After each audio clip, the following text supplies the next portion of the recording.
Dari Olimpiade Tokyo 2020 melihat naik turunnya kekuatan nasional suatu negara. Nama saya Ricky Suwarno, berdiri di atas pundak dua superpower Amerika Serikat China, melihat masa depan Indonesia. Olimpiade Tokyo akhirnya berakhir. Meskipun Olimpiade adalah perlombaan antara atlet, namun Olimpiade pada dasarnya mencerminkan kualitas populasi dan kekuatan nasional suatu negara. Oleh karena itu, kita dapat melihat naik turunnya kekuatan nasional suatu negara dengan menonton pertandingan Olimpiade yang dirayakan setiap 4 tahun sekali ini. Misalnya, 100 tahun yang lalu, ketika China berada pada titik terlemahnya, hanya ada satu atlet China yang berdiri sendiri di arena Olimpiade waktu itu. Jadi, kita bisa membayangkan bagaimana prestasinya 100 tahun yang lalu. Sejak tahun 1932, Liu Changchun berpartisipasi Olimpiade Los Angeles ke-10. Hingga tahun 1984, China mengirim delegasi sebanyak 225 orang untuk berpartisipasi dalam Olimpiade Los Angeles. Dalam 52 tahun ini, China telah mencapai terobosan dari 0 medali emas hingga memenangkan 15 medali emas dengan total 32 medali sebagai peringkat keempat di dunia pada saat itu. Ini adalah manifestasi dari meningkatnya kekuatan nasionalnya. Pada tahun 2008, Beijing menjadi tuan rumah Olimpiade untuk pertama kalinya. China tidak hanya mendominasi peringkat pertama di dunia dalam jumlah medali emas, tetapi upacara pembukaan dan penutupan Olimpiade yang menakjubkan telah berkesan sangat mendalam bagi masyarakat global. Ini juga menunjukkan kekuatan nasional dari suatu negara. Tidak dapat disangkal bahwa kompetisi olahraga adalah perlombaan kebugaran fisik seseorang. Sedangkan perbedaan ras merupakan faktor penting yang sangat menentukan. Secara umum, dalam hal kecepatan dan daya tahan, mungkin orang Asia agak sedikit lemah. Meskipun ras menentukan perbedaan kebugaran fisik atau kemampuan atletik. Namun, tingkat latihan, kondisi latihan, dan intensitas latihan merupakan faktor penentu yang paling penting. Intensitas pelatihan terutama tergantung pada individu. Sedangkan tingkat dan kondisi pelatihan sangat tergantung pada kekuatan suatu negara. Saat ini, kondisi fisik atlet tingkat tinggi dapat dikatakan telah hampir mendekati batas tubuh manusia dan sangat sulit untuk naik ke tingkat berikutnya. Metode pelatihan ilmiah telah menjadi faktor terpenting dalam mencapai terobosan besar. Dalam hal kekuatan, tinggi badan, dan kecepatan, ras Asia memang lebih kurang dominan. Tetapi ini sebagian besar dapat ditingkatkan melalui pelatihan ilmiah. Misalnya, atlet pelari gawang China bernama Liu Xiang sampai Su Bingtian di Tokyo Olimpiade, sampai pemain bulu tangkis ganda putri Indonesia merupakan contoh terbaik. Dalam beberapa tahun terakhir, seiring meningkatnya kekuatan nasional China, kekuatan ilmiah dan teknologi China juga ikut meningkat pesat. Terobosan besar telah dibuat dalam kinesiologi dan rehabilitasi cedera, peralatan pelatihan kedokteran, olahraga, serta bidang lainnya. Seiring pendapatan rakyat China yang semakin tinggi dan berkecukupan, kebutuhan masyarakat akan kesehatan dan olahraga juga semakin meningkat. Ini adalah manifestasi kekuatan nasional yang komprehensif. Selain unsur-unsur di atas, ada faktor lain yang tidak kalah pentingnya, yaitu kepercayaan diri seorang atlet. Baik itu keinginan kuat untuk menang dan membawa kemuliaan bagi negara, ataupun kepercayaan diri yang didukung oleh kekuatan nasional negara tersebut. Dukungan kekuatan nasional suatu negara dapat meningkatkan kepercayaan spiritual mereka dalam arena pertempuran. Ini adalah pandangan mental atlet. Mungkin atlet China bukanlah yang terbaik atau yang terkuat.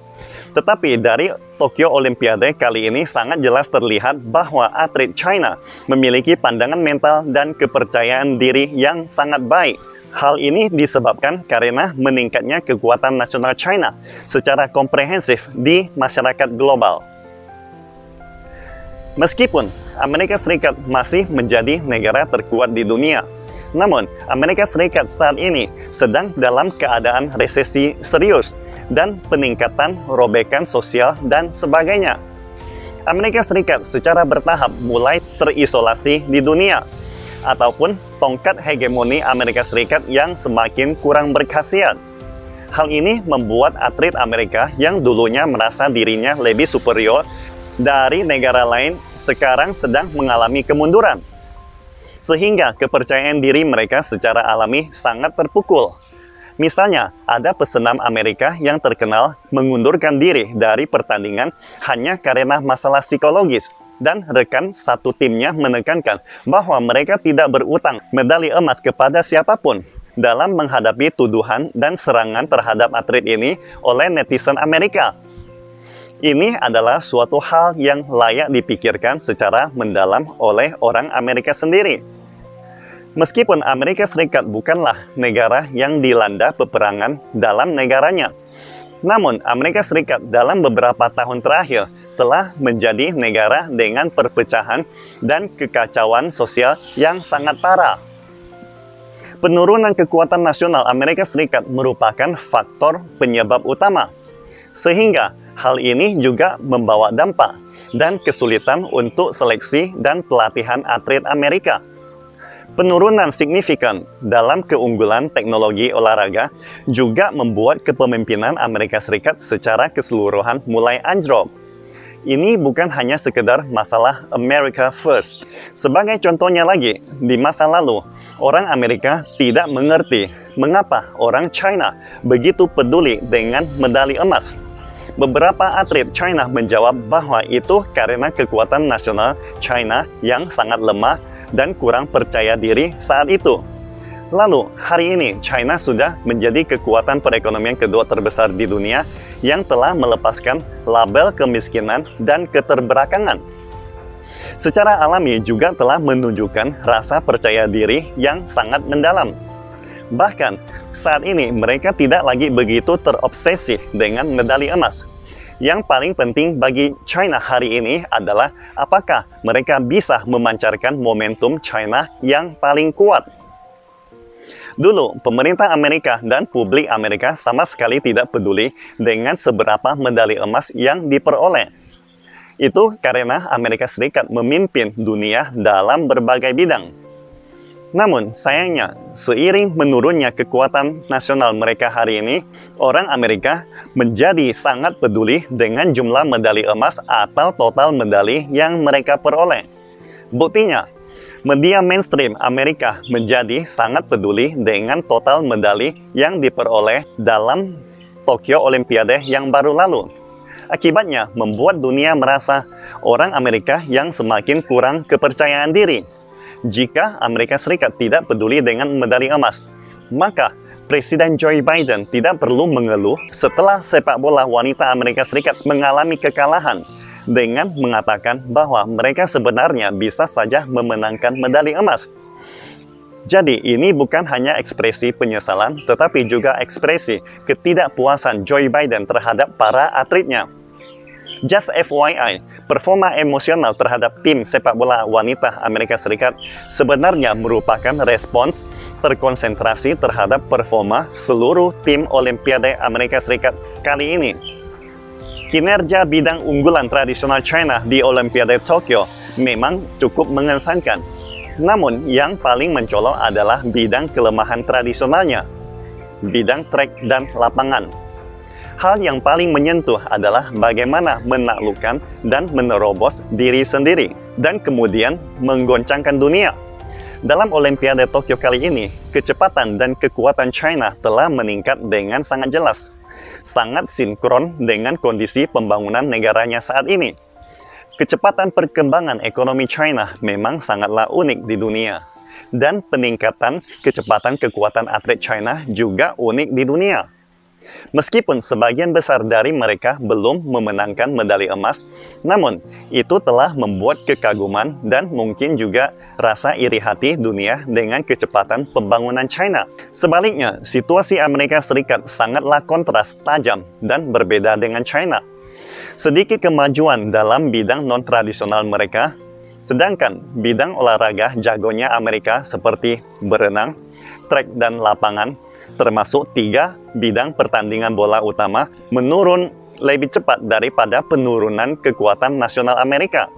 Saat ini, apakah China bisa mengungguli Amerika Serikat dalam jumlah total medali emas? Mungkin tidak lagi begitu penting. Yang penting, China telah mencapai terobosan menyeluruh di hampir semua bidang olahraga. Performa dan situasi terkini dari tim Olimpiade China dan Amerika adalah contoh perbandingan kekuatan nasional antara dua negara superpower ini. Di samping itu, penyebaran medali emas di Olimpiade Tokyo ini lebih seperti lambang penyebaran kekuatan dunia saat ini. Oleh karena itu, dapat dikatakan bahwa menonton Olimpiade Tokyo adalah seperti menonton lambang persaingan kekuatan nasional antar negara, seperti menonton evolusi pola tatanan dunia. Atau secara singkatnya, dapat lebih intuitif melihat naik turunnya kekuatan nasional masing-masing negara di dunia. Saat ini, mungkin yang paling ditakuti Paman Sam adalah langkah China mengejar. Langkah China mengejar di Olimpiade Tokyo juga membuat orang Amerika merasa sangat tidak nyaman. Pastikan Anda subscribe dan follow akun ini supaya senantiasa mendapatkan info terbaru tentang teknologi terkini AI berkaitan. Salam Indonesia Maju!